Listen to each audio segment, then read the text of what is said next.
Alrighty, today we're going to be talking about some of the psychological theories, and we're going to be looking at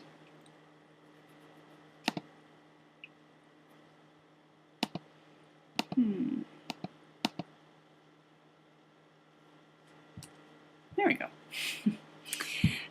Sigmund Freud, and he also talks about the defense mechanisms in addition to his id, superego, and ego. And then we're also going to look at the cognitive consistency theory as well as cognitive dissonance theory. So a question for you. You're an honest person, but you recently tell a lie to someone that you care about. Okay, so just think about somebody that you care about. Think about telling them a lie. So I want you to think about how would you feel and how does this act contradict who you believe you are. So when we look at who we are as a person, we see ourselves as honest, and then we tell a lie. How do you feel about that? And then also how it contradicts. And the reason I start with this question is because that's psychology. So, Sigmund Freud is a very well-known psychologist who was around quite a while ago, mid-1800s into the early to mid-1900s. And he is one of the founders of psychology. He's very well known, and we'll talk about why in a second. He developed the theory and method of psychoanalysis, and his assumption is that the mind is divided into two parts, one being the conscious mind, so those are things that we are aware of, memories that we know we have, things we can recall, and then also the unconscious mind, and those are memories that we have but we don't realize we have, and they're buried deep, so to speak. So we don't even realize they're there, hence unconscious. So he believed that our early childhood experiences, which often involved our relationships with our parents and people who are close to us, are stored in our unconscious mind. So we may grow up and quote-unquote forget about them, but they're never gone. And they are always buried deep in that unconscious. And that unconscious mind is a more powerful influence on human behavior than our conscious mind, is what he believed. So they shape how we act, things we do, how we think, how we feel, how we react to certain situations. So he believed that the unconscious mind is divided into three parts. Okay. First one is the id, and this is our very basic primal instincts. So this encourages us to seek physical satisfaction, whether it's sexual, nutritional, any kind of physical sensation we have. It comes down to what our id wants us to do. Then we have our ego, and this is the referee between the id and the superego. And it deals with the reality that surrounds us. So it's kind of, the middleman, so to speak. And then our superego prompts us to do what's moral, what's right. It's super, it's more intelligent. It's the higher level thinking, and tries to promote us to do what is right, not the one that feels good, which is where the other two come into play.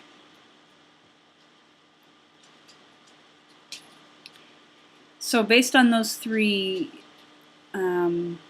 parts, there are times when we have a crisis, okay, where they don't agree. So the ego disagrees with the superego, and therefore our self, or how we feel, has a crisis.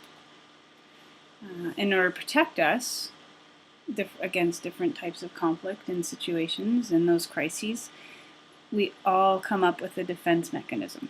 We have a way of dealing with it and processing it so we feel better. and these are unconscious. It's not like we sit and we think about what we're going to do. It just happens.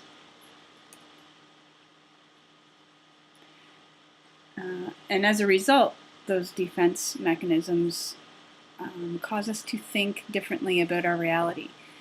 They help us justify, basically, what we're going to do or the decisions we make to make us feel better, so that anxiety goes away. So, there's 4 different ones we're going to talk about. First one is rationalization. Second is displacement. Third is repression. And the 4th one is projection. When we look at rationalization, this is an excuse we make up, we invent, to explain whatever we've done. So whether it's a mistake we've made, or whether we've had bad behavior, we've made a bad decision, whatever it might be, this is the excuse we make up. We rationalize what we've done. Sour grapes is when, for example, we can't reach a goal. Then we tell ourselves, it wasn't worth our time, wasn't worth our effort anyway, it wasn't going to work out. That's sour grapes. Sweet lemon is when we do not reach a goal, but we use less pleasant reasons for a situation. So you blame something else, or you blame someone else for that situation. For example, not getting a job we really wanted, we may rationalize our failure by making up an excuse about the person who got the job. That person only got the job because his uncle works for the company, for example. So that's how we rationalize our own failure or our own decisions that we feel uncomfortable about. The next one is displacement. So this is when a person lashes out at someone because we've suppressed anger or frustration from something that's happened previously. And the person that we're lashing out at has nothing to do with the other situation. So we are displacing our anger from the situation we're actually angry about onto someone or something that has no idea what's going on. For example, a friend makes fun of you in front of someone you want to impress. Rather than taking out your anger on them, you lash out at one of your parents when you get home later. Okay, so that anger, that embarrassment builds up, and you don't take it out on that person. Later on, you take it out on somebody else who has nothing to do with the situation. Third, we have repression, and this is when we push unpleasant things out of our conscious mind and into our subconscious. So we often refer to this as bottling things up, right? So we keep it all inside, we don't talk about it, we pretend it doesn't exist, we repress, shove it down basically. For example, a man may find out that many of his mother's personality characteristics annoy him, but out of respect for his mother, he pushes those negative feelings into his subconscious. So he tries not to think about them, tries to just move on. But it's really, he still has the feelings, he's just repressed them. Projection. This is when we see negative traits and feelings in other people that we see in ourselves, but we can't admit it. So if someone you know drives you crazy, very often it's because we're very similar. But those are things that we try to hide. So we project those negative things as kind of a defense mechanism. So psychologists in general, when we talk about them, they always focus on people's behaviors and attitudes.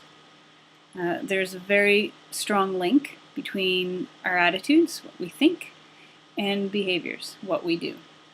Okay, those two are very well linked. And psychologists, they want to know if it's necessary to change an individual's attitudes before their behavior can be changed, or vice versa. What they've discovered is that it can be difficult to change attitudes and behaviors. So no matter what we try, those kind of underlying attitudes and behaviors seem to always linger.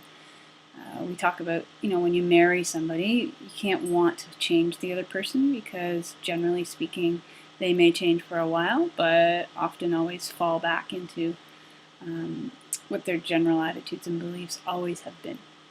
And that's what psychologists have found. So we're going to talk now about the cognitive dissonance theory and cognitive consistency. So the cognitive consistency theory looks at how we most of us want our beliefs to match our what we do. Okay, so they don't want our attitudes to conflict with each other, and if we have consistency, then we tend to have a happier life, tend to feel better about what we're doing. Dissonance looks at the fact that psychological conflict occurs when we have beliefs that don't get along, they don't match. So dissonance. Our desire to get back to consistency, where our beliefs match, forces us to change one of the two conflicting attitudes. So if we believe, if they don't match, if our beliefs are dissonant, then we work really hard to make them consistent. This often occurs where you have to choose, so you're being forced to choose, and the greatest dissonance is created when they are equally attractive options. So here's an example, a couple of examples actually. A smoker smokes, but also believes that smoking causes cancer, as well as other diseases. So this is dissonance, right? Because we know what it causes, but we still smoke. So meaning what you do conflicts with what you think. So in order to get to consistency, you either try to avoid facing the conflict. So maybe you don't go around people who remind you of the problems with smoking.